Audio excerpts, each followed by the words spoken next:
Do you want to stay more focused on the right goals in your life, or even just figure out what the right goals are for you? Do you want clarity? Do you want better work-life balance? Well, you're in the right place. Welcome to Success Through Failure. Welcome to the Success Through Failure podcast, the show that reveals failure as your path to success. You'll listen to intriguing interviews with some of the most successful people on the planet and learn how their failures became a launchpad for success and how yours can too. Here's your host, former Division I All-American wrestler, former Division I head coach, speaker, and personal coach, Jim Harshaw. Welcome to another episode of Success Through Failure. This is your host, Jim Harshaw, and I bring you today Brian Dixon. I've had tons of amazing guests on this show, well over 100 now, billionaires, astronauts, professional athletes, world-renowned entrepreneurs, and they've shared their insider secrets for success. They've offered everything from top book recommendations to success hacks to action items that you can use today to see results immediately. If you're like me, you love this kind of stuff. And if you're like me, you want to get the Cliff Notes, or I guess these days they call them the Spark Notes.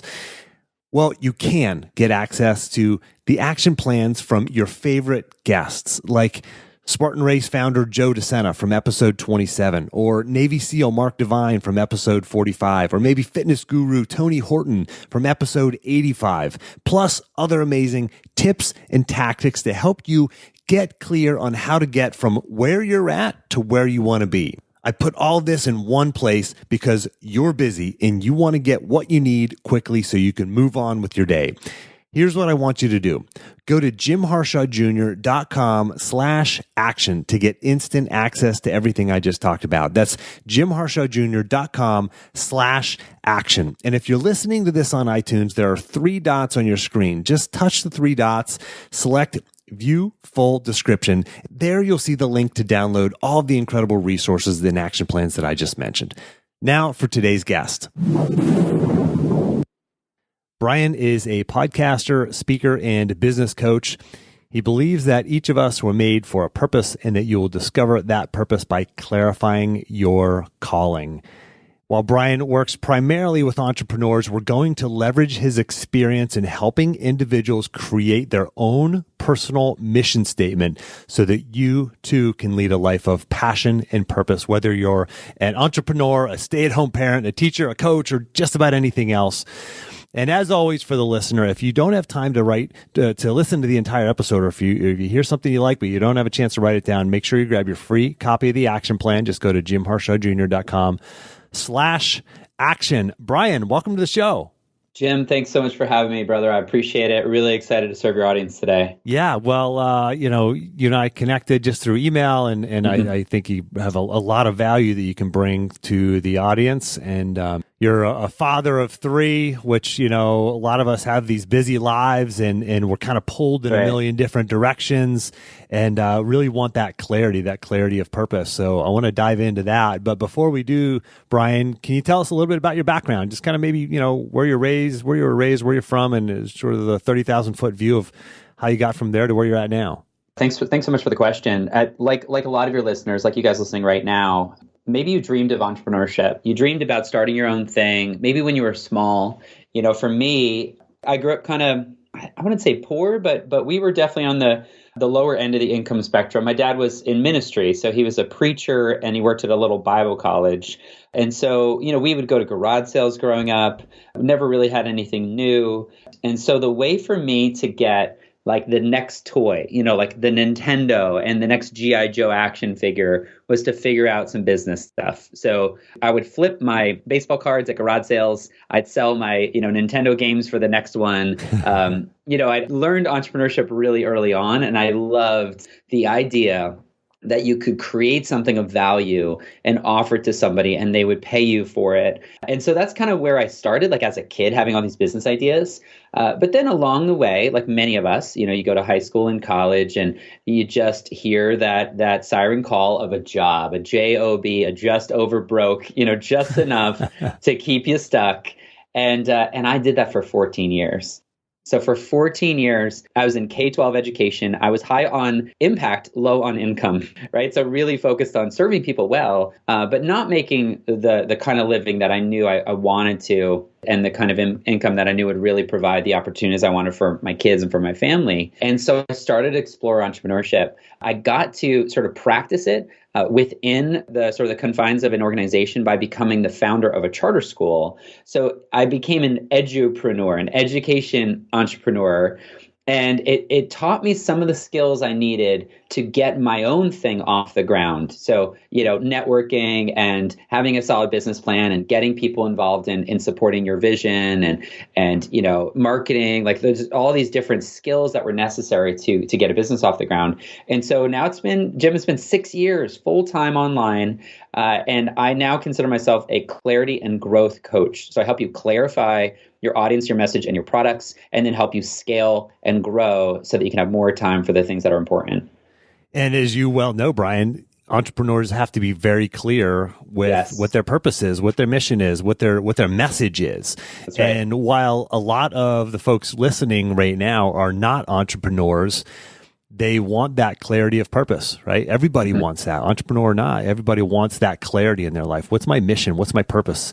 And and that's what I want to spend some time on, Brian, is really diving into how do you create that personal mission statement? And I know you have a 10-step process, and I want to go through those 10 steps. But first, why? Like, why do you feel people should have a personal mission statement, even outside of entrepreneurship? Like, do you feel it's important for people to have that personal mission statement? Oh, I absolutely do. Imagine if, like this morning, for you guys listening right now, this morning, as you looked in the mirror, as you're checking your hair or shaving or brushing your teeth, or what, sometime before you left the house, hopefully, you looked in the mirror. And as you look in the mirror, imagine if you had this little index card, just right in the corner of the mirror, just a little piece of paper that gave you a 3-sentence statement that was a reminder of what I call your profitable purpose, the exact reason that you are about to leave the house, the reason that you're going to the job, and it gave you clarity for the rest of your day. What would that mean to you? How would that help you push through some of the inevitable setbacks and roadblocks that you're going to experience today? So that's what I help people do, is get that clarity so that they can move forward, so that they can do the hard things necessary to serve their people, to really show up for people at their work, and then ultimately for people at home. Yeah, and I think about that. It would bring so much energy and excitement and motivation and drive to your life, right? When you have that clarity, it just changes how you go through your day. It changes how you face obstacles. It changes how you face traffic. It changes the stress level you have at work or at home. It impacts your health, your wellness, physical and mental, impacts your relationships. It impacts every single area of your life. It's like the foundation that your whole life is built upon. And so I love that this is something that you're good at. I love that we connected, because this is something that I've always been interested in. And I have my program, Reveal Your Path, where we go through a process that brings people clarity. I think this would be a good piece to really add to that. So I'm looking forward to learning more about how you go about that with folks, and really diving into this process. I call this process your mirror manifesto. So imagine, that you look in the mirror each day, and as you do, you see this little statement, and it's sort of your manifesto. It's your mission for the day. So, if you give me the opportunity, I'd love to walk people through this 10-step process. Yeah, let's do it. Awesome. Okay, so this is one of those episodes that you're probably going to need to pull over for, and for the listener, I'll mention, like, we'll gather all of these. I'll put them in the action plan. If you go to jimharshawjr.com/action, you can grab these. I'm sure Brian will tell us where we can go on your website or your book to find these as well. Sure, absolutely. Okay, so let me give you an overview of what this is going to sound like. So let's begin with the end in mind. This is somebody that I worked with in a coaching setting. So this is what his mirror manifesto sounds like. His name's Tim, and here it is. So this was Tim's. You know how teachers and administrators want to help their students be successful? Well, I help all teachers and administrators implement evidence-based strategies that support learning so they can feel confident in the impact of their work. I do this by teaching workshops, facilitating meetings, and providing coaching. This gives me a sense of purpose, consistent income, and the chance to impact the future generation of students and teachers.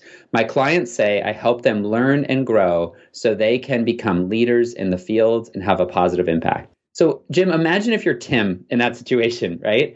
And that's what you read every day before you leave your home to go into your school district. Or for Tim, his goal is to be a speaker and be a full-time speaker, teaching teachers and administrators how to engage their students. But at the time when I was coaching him, he was still a classroom teacher and a part-time vice president, a vice principal, still in school administration.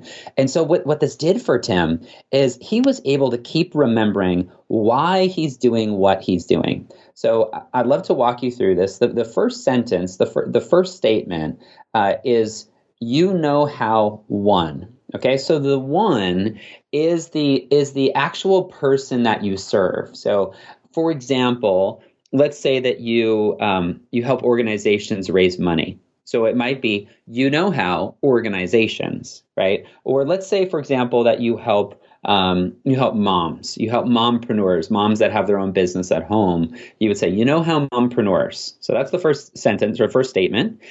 Second one is, what does your ideal client want as a result of working with you? So this is the goal of that person. So we start with our people, right? We start with the person that we want to serve. So how entrepreneurs, how moms, how college presidents, whoever it is that you want to help. And then what's their goal? So how one wants to too. So for Tim, it was, how teachers and school administrators want to help their students be more successful. So the goal for Tim, the goal for his coaching is to help those teachers make sure their students are successful. And so maybe, Jim, for you, it would be, how organizations want to raise money to make sure that they can implement the programs that are important. So if you teach them about fundraising, their goal is to be fully funded.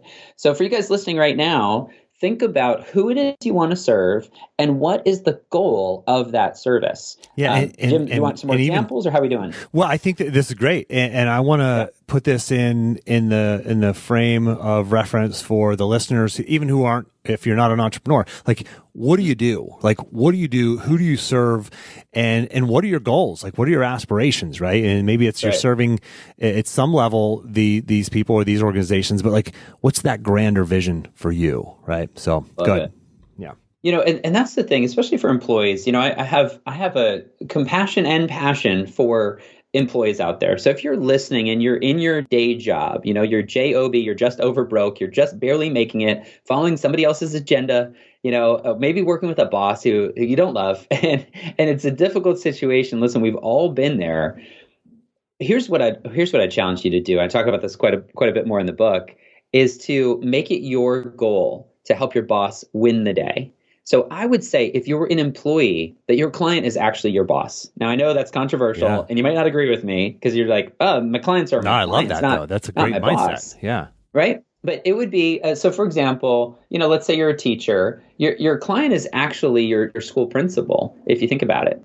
Or let's say you work, I live in Charlotte, we have a lot of banks here. And so a number of my friends work for some of the larger banks like Wells Fargo, Bank of America, SunTrust, et cetera. So for example, it might be, how vice presidents of banks, so that would be, your direct supervisor, want to, and then whatever it is that they want. So, they want to maintain the security of client accounts. Okay. So how they want to maintain the security of client accounts. See, that's your mission. Your mission is to help them accomplish their goal. That's how you get promoted. That's how you get more consulting gigs. That's how you get more opportunities, is helping your direct stakeholders actually achieve their goals. So even though it's for you, even though it's for you, it's actually about them.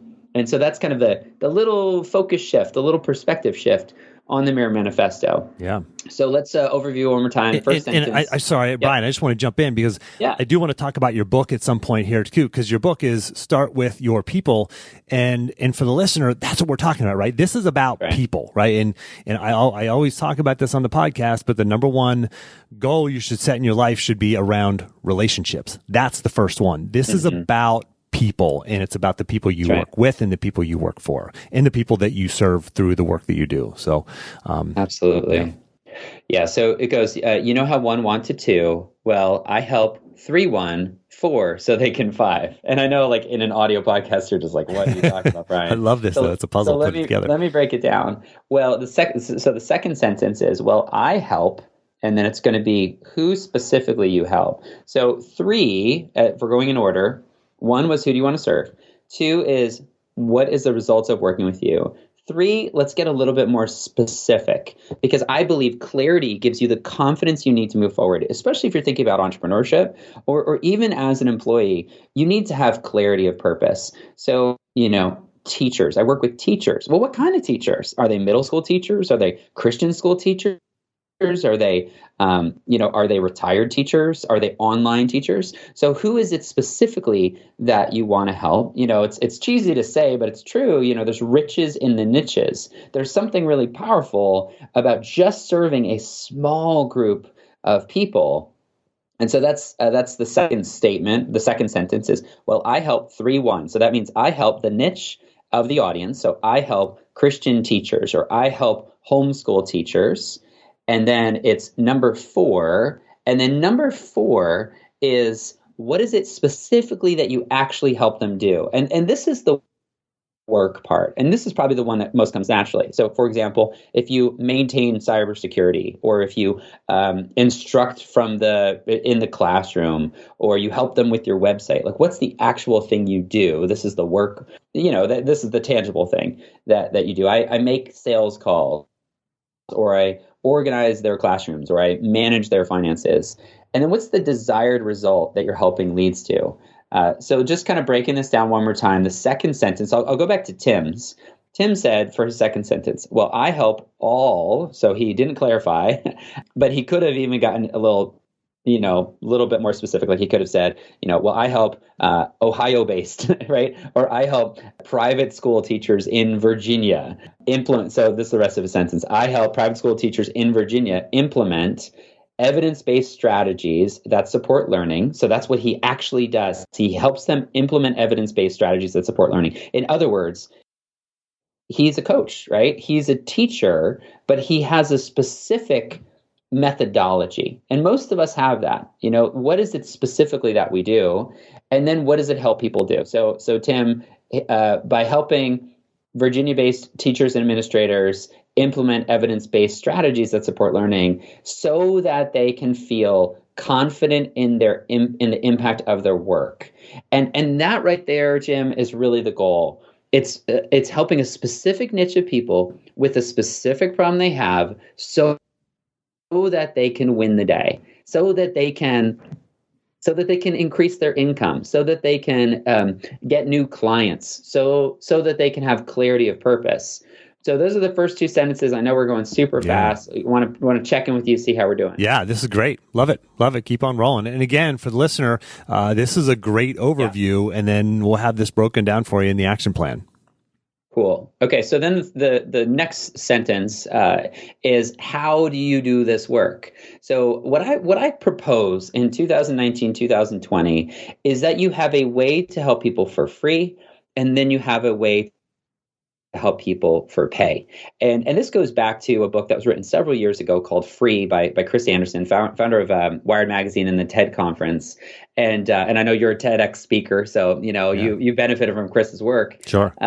We now live in the age of the long tail. We live in the age of expecting free value in advance, where, if we're going to work with somebody, we want to watch their YouTube videos. We want to follow them on Instagram. We want to get some value from them on Facebook or on YouTube before we say, yes, I'm in, here's some money.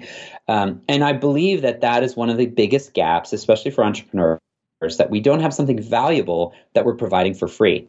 So, for example, if you're trying to be a coach or you're trying to be a speaker, what can you provide for free? Maybe it's a free checklist, or it's some sample videos on your website. That's free value. If you're in more of a brick and mortar kind of retail situation, what can you give for free? I believe people need guidance. So let's say, for example, that you sell something in a physical location. One of my buddies is a manager at the Porsche dealership. So what could Porsche give away for free, right? They're not going to give anything away for free. They just sell Porsches. No, they could give away a guide, a checklist, some training. It's a way to educate your end user, the customer, about the value of what you provide. So, for example, it might be, seven things to look for when making an investment in your next vehicle, and that could be just a handout or a PDF. Maybe it could be a training. Maybe it could be a free workshop. The latest trends in safety and automobile safety. There's all kinds of things you can do. Maybe you could serve the teenage driver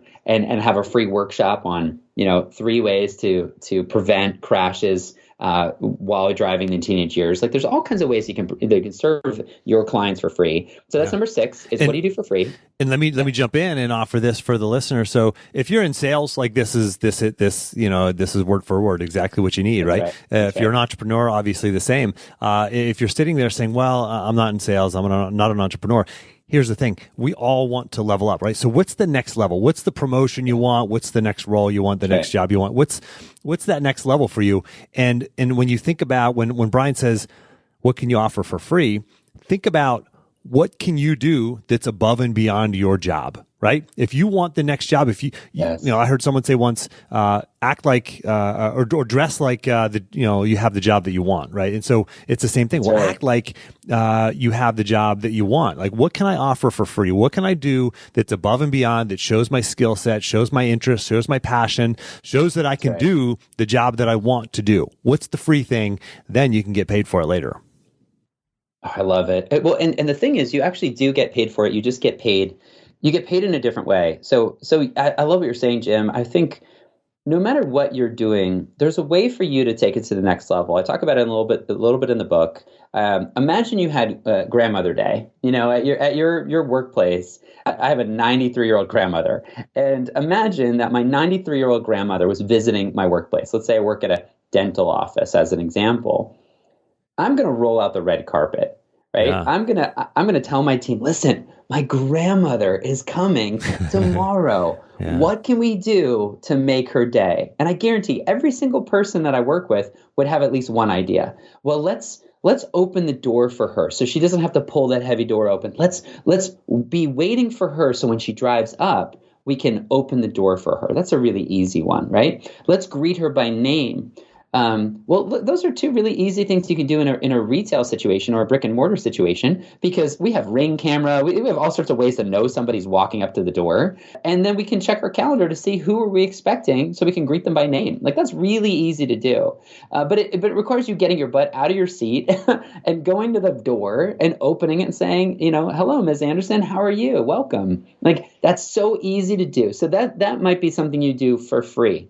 I greet customers at the door instead of making them say hello to me or making them pull the door open. Maybe as a classroom teacher, what do I do for free? Well, I send out a parent newsletter every Sunday, or I record a video. I put it on YouTube and I email it to the parents, and I tell them about what we did last week and what we're doing this week. That's one way to go above and beyond for the people that you already serve. Yeah, love that. I mean, lots of ideas, and I think for the listener, probably stimulates some other ideas that you have that you can implement in your own life. So thank you, Brian. That's great. Okay, so I do this by the free thing. This is number 6, and by the paid thing, which is number 7. So number 7 is what you actually get paid for. Now, as an employee, you probably know what you get paid for. But what I want you to think about is, what is the actual value? What is the problem you're solving that your company is paying you for? Because often what happens is our jobs experience scope creep, right? Where we got hired to answer phones, but now we're also making copies, and now we're also doing these other things. But what they really hired us to do was to serve a specific need or to solve a specific problem. And that's actually the way to get promoted, is to do better at whatever it is that they actually need help with. So for you employees, you probably know what you already do. You can take a look at your job description, or you can even ask your boss, hey, what can I do to do a better job at my job? And usually they have some ideas. For those entrepreneurs out there, maybe it's coaching. I get paid by coaching a small group, or delivering a keynote presentation, or selling my products and services, or teaching my workshops. So that's the third sentence. It's how I do it. And that's, I do this by the free thing and the paid thing. Usually, here's the fun part, Jim. usually the free thing leads to the paid thing. So as an example, I help people clarify their message online. And I do this by posting encouragement and inspiration and strategy on social media for free, and by offering one-on-one personal coaching for pay. So that's a really simple model, right? People follow me on social, they get to know me, they like me, they trust me, and a small percentage of those people are going to say, yes, I've been working with him for free. I've been following him for free, and now I want to invest in what he has to offer and actually start working with him and pay for the privilege of doing that. You still with me? Yeah, love it. Okay, awesome. And then this gives me 8. And this right here, my friends, is the difference. 8 is, what do you receive on a daily basis as a result of all that giving into the marketplace? And it really is about giving. It's not about taking. So if you think about it, just using me as an example, I try to post on Instagram, Facebook, social media at least 3 times a day. I want to provide inspirational and educational content to help people with a message get their message out in a bigger way. Well, what do I get from all that giving into the marketplace? Well, I get a feeling of accomplishment. I get encouragement knowing that I help people achieve their goals. I also receive income from that, right? When somebody hires me as a coach or hires me to come speak at their conference, I get paid for that. So that's number 8. What is it you get as a result of all that giving into the marketplace? And I'd say it's both. It's both psychological and it's financial as well. And yet you don't love. So knowing that you're doing a good job, you're serving people well, that you made a contribution today, like you can't put a dollar number on it. Too many guys, I'm in my 40s, too many guys in their 40s are just making a great income, but like absolutely hate their life. They hate their work. And it's such a shame. Like, I don't think people need to live that way in 2019. I feel like there's a way to discover work you love and to get paid well for it. Yeah, I agree. And if you do this right, it's not only profitable, but it's satisfying, right? It's enjoyable. Absolutely. Absolutely. And you know what? Another thing, Jim, I know you have 4 kids. I have 3 kids. You show up as a different kind of dad when you made a difference in your day. Yeah. Like yesterday, my day was slammed, right? A book's coming out. I'm doing interviews and doing podcasts and doing all these things. It was fun, but it was exhausting. And so I wrapped up my day at about 5:15. I come down the stairs because I work from home, but it was a long day. My first interview was at 6:30. My last one ended at 5:15.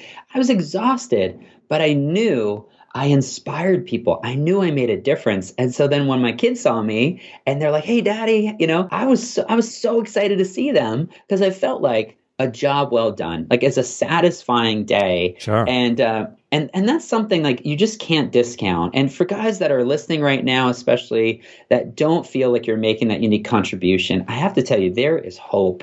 There is hope because when you start with your people, when you serve people well, it leads to that impact that I think we all know is possible, that we want to make a difference in our world. Yep. Amen, man. I don't know what else to add to that, but that's fantastic. You're right on the mark.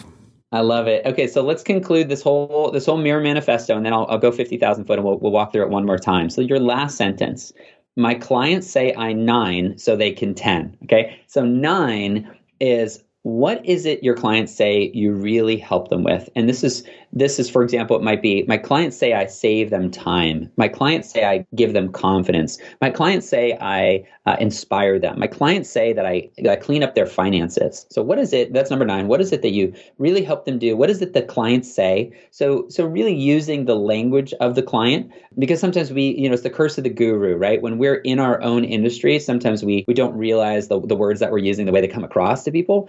And so what is it that they say? My clients, so if you're in insurance as an example, my clients say I provide peace of mind. That would be something that that they actually really see the benefit of. And then number 10, what's your client's long-term goal? And so let's say if you're in B2B, your clients, they want to grow their business, or they want to hire great team members, or they want to move up in their career. Maybe they want to enjoy location freedom if you coach people on, like what I do is with entrepreneurship. Or maybe they just want to thrive. They want to thrive as a mom. So for example, my clients say I help them save time so they can thrive as a mom. Or my clients say I help clean up their finances so they can grow their business. So that's the end of it. that's the whole thing. One through 10, the Mirror Manifesto, and we can take a look at it one more time. But imagine if you did the hard work. It's going to take a little bit of time, but if you had this statement that you looked at, reviewed every day in the mirror, how would it change who you are and the way you show up for people? For the listener, like Brian said just now, this may take some time, right? This is going to require you getting off the treadmill of life. And for anybody who's listened for a while, you know what I'm about to say next. This is the productive pause. This is a short period of focused reflection around specific questions that leads to clarity of action and peace of mind. And that's exactly what this brings.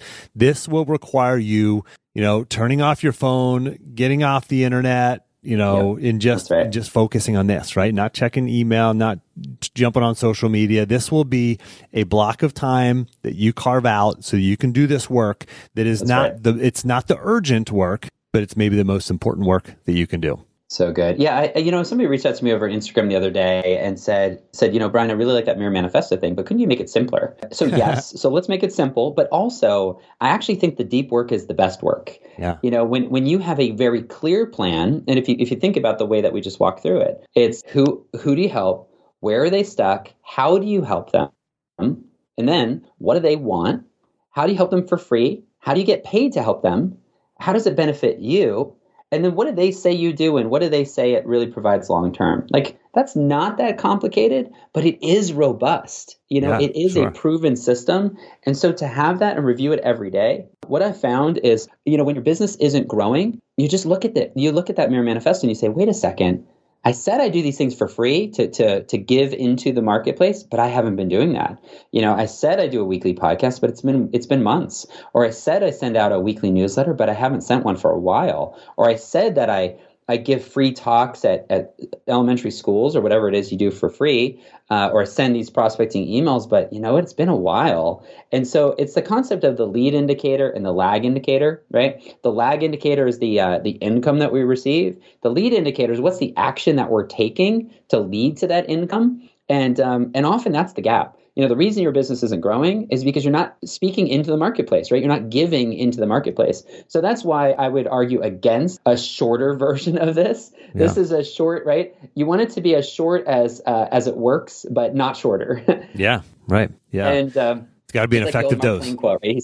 That's right. The old Mark Twain quote where he said, I would have written a shorter letter if I had more time. That's right. Right. And so sometimes the clarity that we're looking for takes a little bit of reflection. So this might be something that, take a notebook with you, re-listen to this episode, go for a walk around the block, pause it after each one of these numbers and start working through it, because it's really going to help you. It's going to help your family. It's going to give you that clarity that you need. Yeah, absolutely. It'll be time well spent. So Brian, I want to shift now and ask you a few questions about yourself. Right? Let's do it. You've created a life for yourself that so many people desire. You've designed your own life, and you help other people do the same. So what habits do you have that you feel have helped you, that have set you apart and helped you achieve success in your life?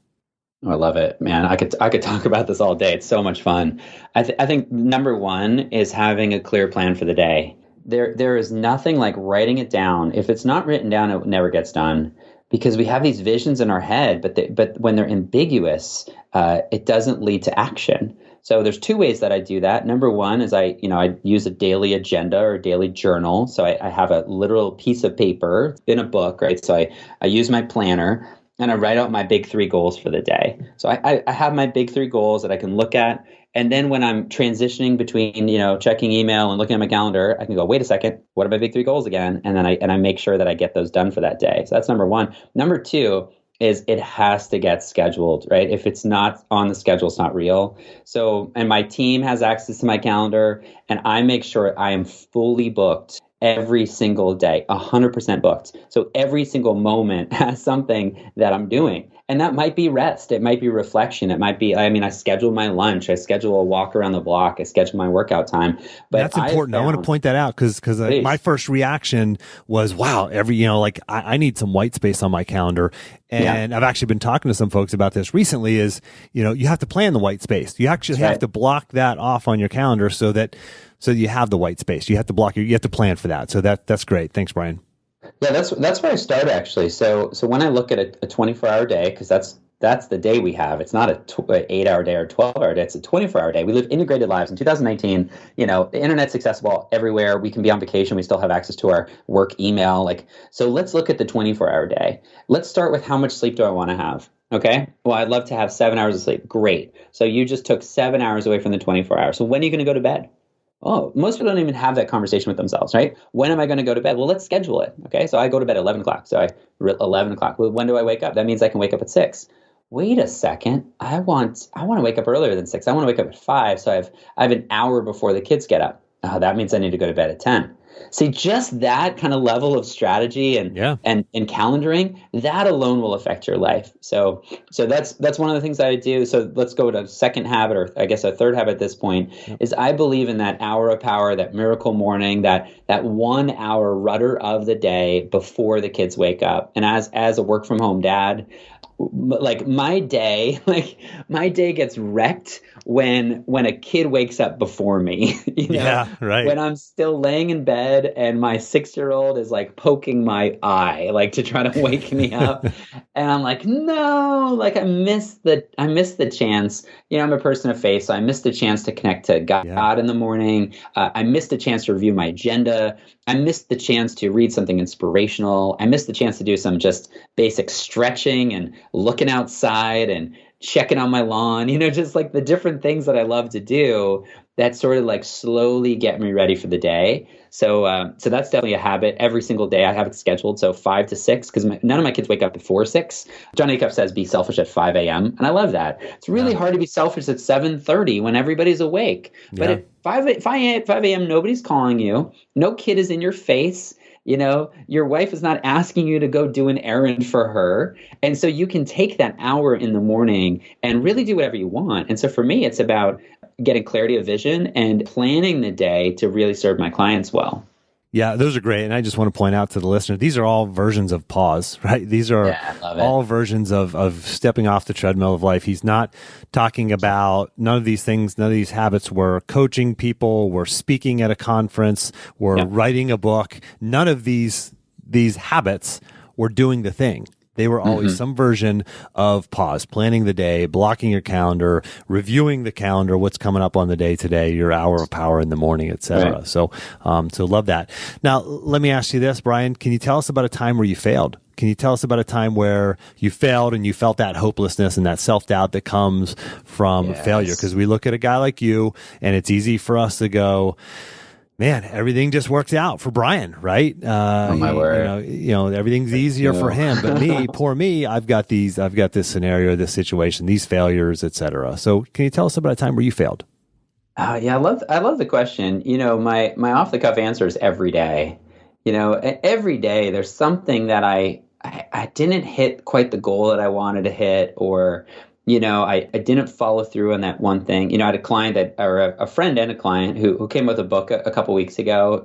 Her new book came out, and I meant to send her a note, like a personal handwritten note that I would put in the mail a few days before her book came out. So she'd get it, on the day or the day before. Congratulations on your new book. Really excited for you. And I didn't write it down. And so I forgot. And then her book came out that day. Most books come out on Tuesday. So it came out on a Tuesday. And I meant to send her a message and say, congratulations, or a video on Facebook or Instagram. Hey, way to go. Good for you. But I didn't do it. I didn't write it down. And then a couple of days passed, and I'm like, it's almost too late, but let me send a message. I was about to send a message, and then I got, a phone call or an alert, and then I forgot about it. And so now it's been a few weeks, and I'm like, man, that's kind of late. It's kind of too late. And I feel really bad. The thing is, it's, we judge ourselves based on our intention and others based on their actions. And in the same way, this friend, there's distance now, right? Because I should have just said, way to go.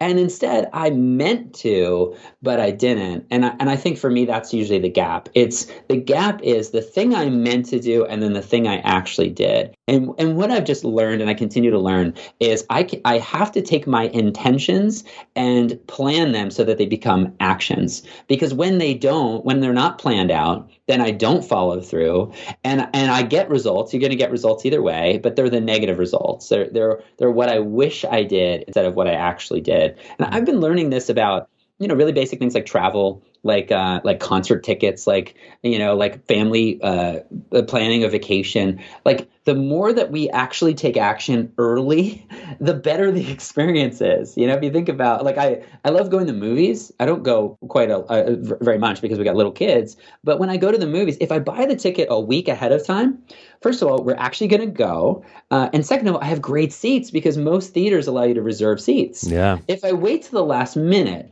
I'm going to be sitting in the front. I won't even be able to enjoy the movie. The kids might not even sit next. And it's the same thing in life. And so I'd say the things that I regret is usually where I didn't look ahead and take action to implement a system so that I can get the results that I wanted. Yeah, love that. And so I'm going to take your advice right now. So that's great advice. Taking action and action solves everything, right?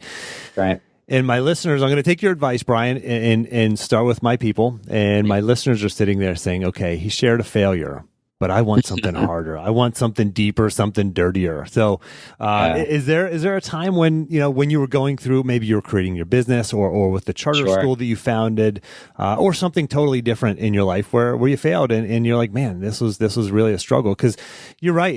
The failure, the small failures, those happen every day, right? Where you're trying to serve a client and you drop the ball and you forget to send that note, right? Is there anything that was a little deeper that really impacted you? Yeah, it's a great question. I share a few different stories in the book of times I messed up. So, man, sometimes I feel like I messed up more than I've succeeded.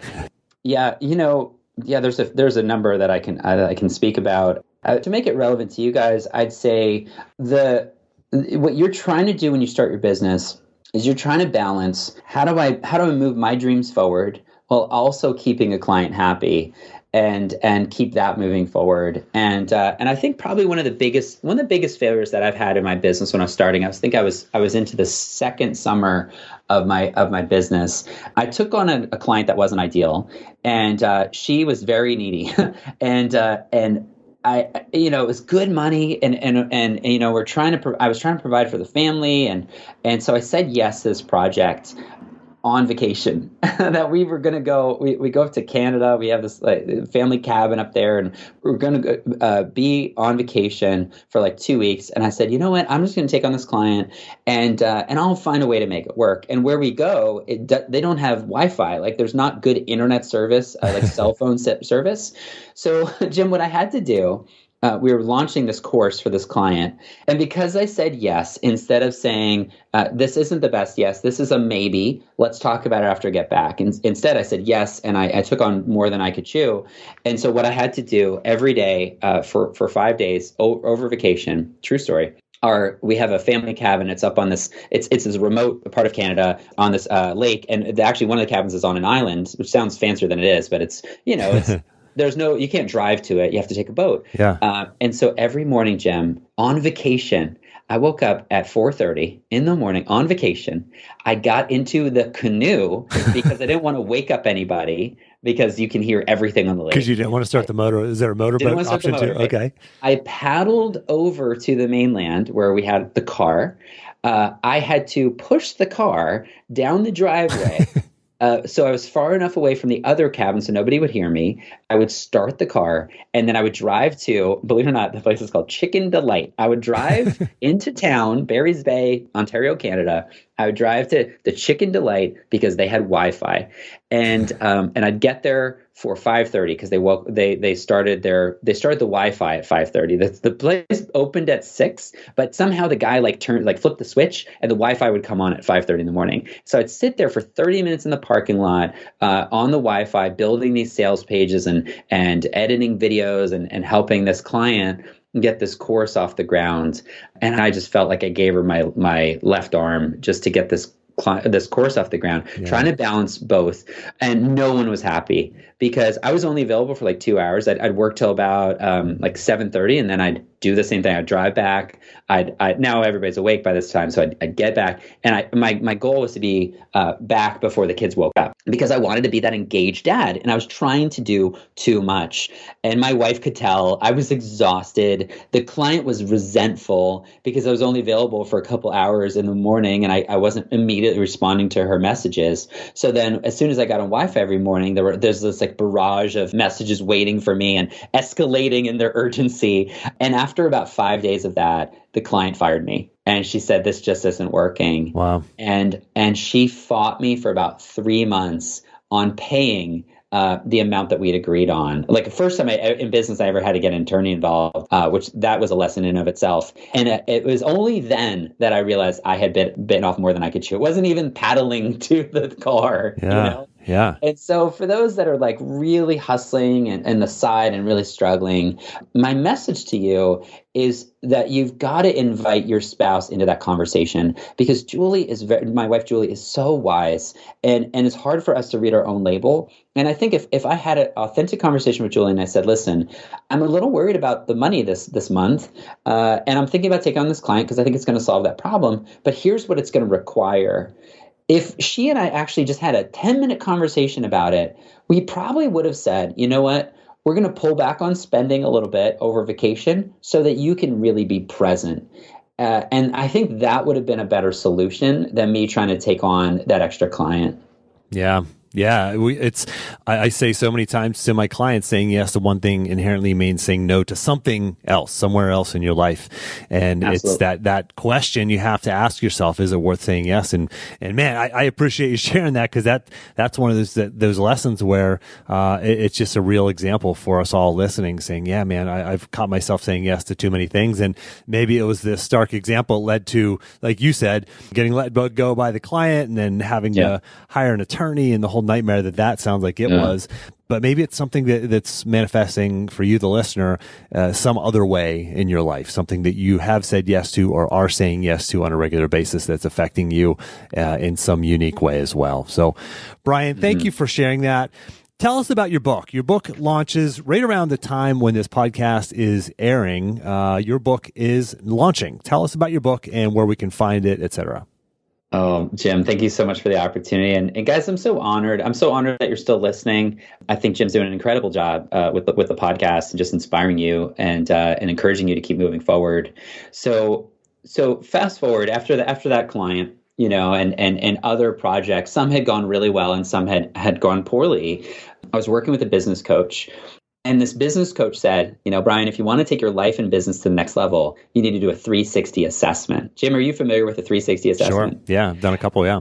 I love it, right? So there's like two kinds of people in the world, those that are aware of it and those that have never heard about it, right? Yeah. And so a 360 assessment is imagine people 360 degrees, people in a circle around you, people that are in all areas of your life, giving you anonymous feedback, because then they can be true, right? They can tell you the unfiltered truth about what are you good at, where are you stuck, and what might be some blind spots. And so after, you know, great projects and failed projects, I worked with this business coach and we did a 360 assessment. I invited, you know, I think it was 50 something people to take this assessment anonymously and give their feedback and to basically say, this is what we see, Brian, this is what you're good at, and here's where you're stuck. And honestly, I thought it was going to be mostly positive. Like, Brian's a great guy. He really inspires me. He's fun to work with, you know.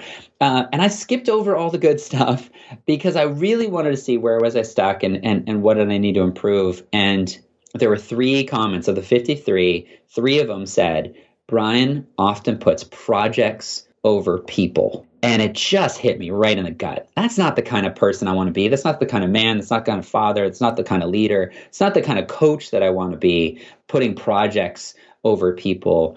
And so that set me on a journey of discovering what does it mean to start with your people? Don't start with your profit, you know, how much money I'm trying to make, or your purpose. Like, this was what will really fulfill me, and people can come second, or even your daily practice. You know, these are my daily routines. Don't get in my way. I've got my morning routine. But what if we really looked at the person across the table from us in the eye, that your spouse? What about if we actually asked your client, what can I do better? And listened to them. How would it change our life? And so it was a 2-year journey for me, Jim, of discovering what does it mean to start with people. And it completely changed the way I run my business and the way I show up in the world. And my friend Carrie Oberbrunner says, show up filled up. And that's what I really learned to do, because I'm trying to start with my people. It's a daily decision. So you have to decide every day, how am I going to show up for people? How am I going to start with people? So that's what the book's about. It walks through the 3 key areas of life: people at home, people at work, and people in your life. And what can you do to better show up for them? And what that does by starting with people is it leads to clarity of purpose, which we talked a little bit about today, having that mission statement. And then once we know what our mission is, we know our purpose, that leads to profit, more money than we could ever have expected, because people see that we're showing up in a different way. And all of that leads to having clarity of our everyday, what I call the practice. How do we actually live out this purpose? So that's what the book's about. It's very practical. I'll walk you through several, exercises and activities to help you implement this to really live a life you love. Man, I love it. For the listener, focus on the process, not the outcome. And the process starts with people, period. And if you start from that place, if you start from loving people, serving people, helping people, then the outcome takes care of itself, right? The purpose, the clarity, the profits, all that takes care of itself. So, Brian, thank you for sharing that message. Where can the listener find you, follow you, learn more about you, your book, etc.? Oh, I love it. So it's just my name, Brian Dixon, BrianDixon.com. We have a 30-second quiz right on the top of the website. So if you're struggling with clarity, what's my next step? How do I move this thing forward? Take the 30-second quiz. It's going to give you an action step, a little video showing you just like, this is where you can move forward. So go take that quiz.